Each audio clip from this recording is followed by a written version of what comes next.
If I was going to buy a camera in 2025 as a beginner, this is a camera I would buy again, no doubt. If you're looking to buy your first camera this year in 2025, this video might be the last video you need to watch. My first camera was the Sony a6000. At the time of buying it, I was so happy. I saved up a whole year to be able to afford it, and of course it served me well. Since then, I've owned a couple cameras from different brands like Nikon, Fujifilm, even Ricoh, but I always come back to the Sony APS-C lineup. As of about 2 years, I now own what I think is the best beginner content creator camera, and I don't see a lot of people recommending this camera. So here are some reasons why I think the Sony a6000 is the best beginner content creator camera for anybody who's looking to purchase right now.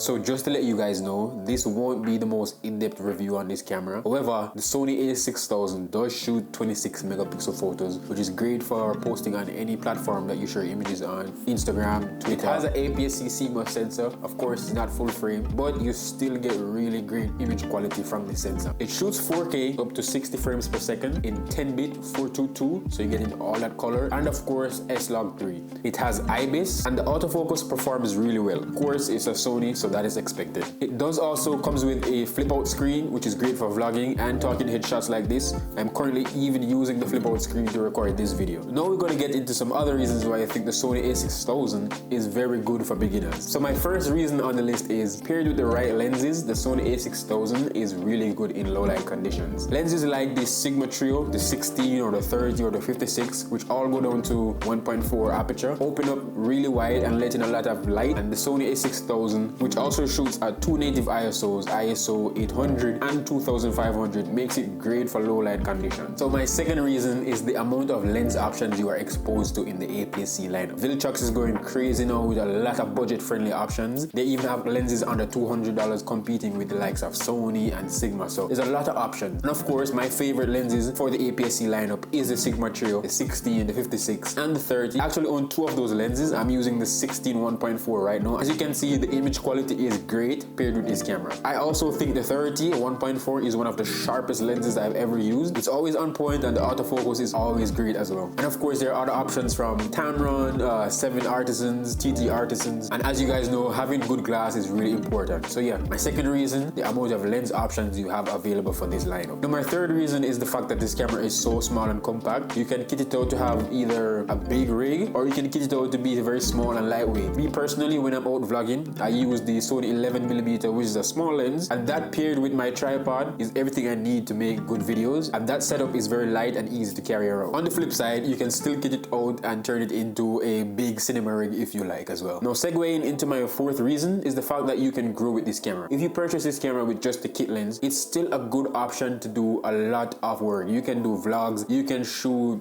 images, whatever you like to shoot, and over time, if you save enough money or even make money using the camera, you can buy other lenses, other accessories that make the camera even better. So it's something you can learn with, and in the future you can kit it out to do more professional work. Now my fifth and final reason is the image quality. This camera has a 26 megapixel sensor. You know, the images come out really good, they're really sharp, the colors are on point, and it's just really good. It also shoots 4K that is downsampled from 6K, so you know you get a lot of quality in that 4K, as you can see right here. And when you shoot at the base ISOs of 800 and 2500, you get really good clean 4K footage as long as it's exposed correctly. So far you've heard me talk about how great this camera is, but with anything there are pros and cons. So I'm going to touch on some of the cons that I think might be an issue for some people. So the first con that I think might be a problem for some people is the fact that this camera has only one SD card slot. So if you plan to do professional work like weddings or events, stuff that only happen once and you have to make sure you get this footage, having one SD card slot might give you some anxiety. So that's one con I would say for people who do work like that. However, for myself, I've not had any issues with my SD card so far. Everything that I've ever shot, I was able to find, and I've had no issues so far, thank God. So my next issue is the fact that there is a 1.6 crop factor, especially when you shoot in higher frame rates like 120 FPS. The camera crops in 1.6, but for me, I'm not shooting in 120 FPS for a long period of time. And if this becomes an issue, then I would just opt to shoot with a wider lens that gives me more wiggle room for that crop factor. And my last con is the fact that this camera costs around $1,300 to $1,500. However, if if you can find this camera used in really good condition on places like eBay or MPB or KEH.com, I think for that price, the amount of camera that you would get is a really good deal. Now, in all honesty, I think this camera is a really good camera for beginners or anybody who is trying to start their content creation journey. And of course, I might be a little bit biased because this is the camera that I own and used, but that's why I can give you a very honest review, and so far it has been great.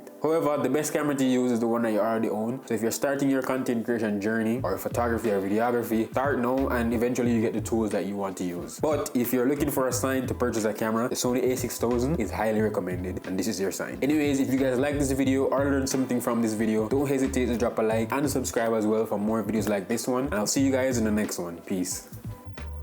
So while editing this video, I realized I forgot to mention a very useful feature on this camera, which is the touchscreen.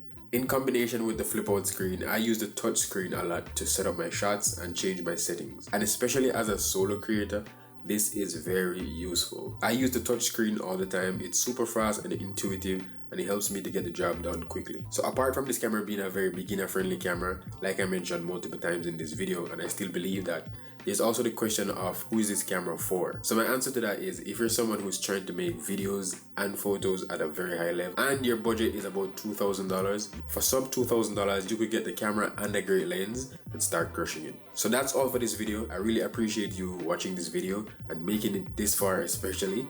And yeah, this time I'm gone for real, so see you guys. Peace.